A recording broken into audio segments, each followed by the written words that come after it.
Hi, this is Jim Musser with Upstream Ministries, and this is episode 38 of Views from Downstream. And this week we're talking about change and money.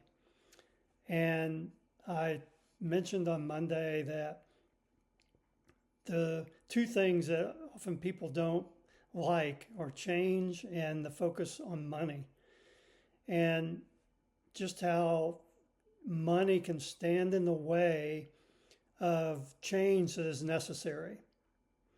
And to illustrate that, I just want to tell you a story, a personal story about my ministry at App State. A number of years ago, we were in a financial crisis. I literally looked at our bank account and we had, my memory recalls, like $100, or we were going to have only $100 once our expenses were paid for that month. And I called an emergency meeting of our board of directors. And both the chairman and vice chairman had strong backgrounds in business. And so they immediately began to talk about cuts that we're going to have to make, and that we were going to have to slash the budget, and probably staff would have to have reduced salaries. And what was interesting about this is that there was no emphasis at all about going before the Lord to pray. It was all a business meeting, and it was approached that way. And my wife and I, after this meeting was over and it was concluded that these things needed to be done, we gathered people to pray. And we sent out emails and anybody we could connect with that we knew, to tell them of the situation and how dire it was for our ministry. And we just prayed and we fasted on a number of days.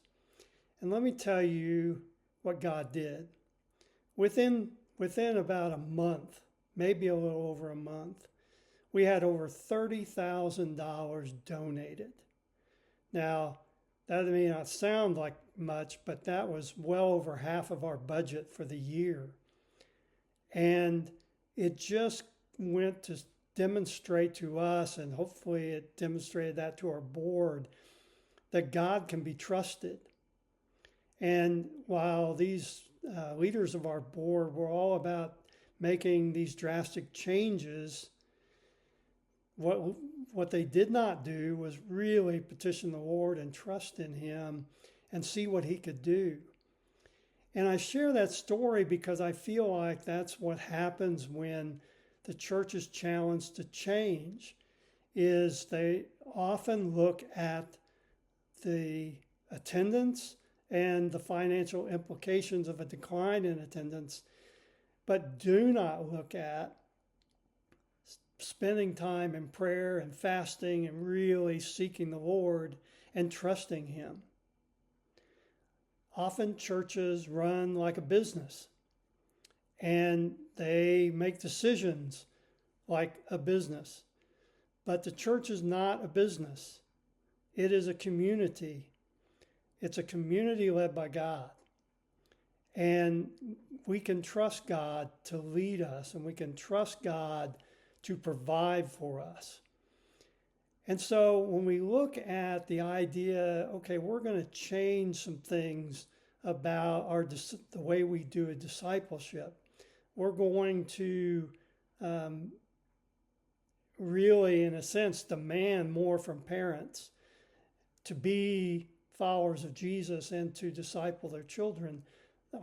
Probably our first inclination is, oh my goodness, what are people going to do? And a lot of people say, well, they won't stay around.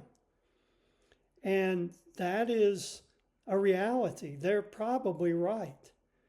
But who are we trusting? Are we trusting in our attendance, in the participation in our churches, or are we trusting in God? And so I just want to leave that question on the table and then come back on Friday and really look at what it would mean to trust God and how he might actually provide in that kind of situation. So have a great day, and we'll see you on Friday.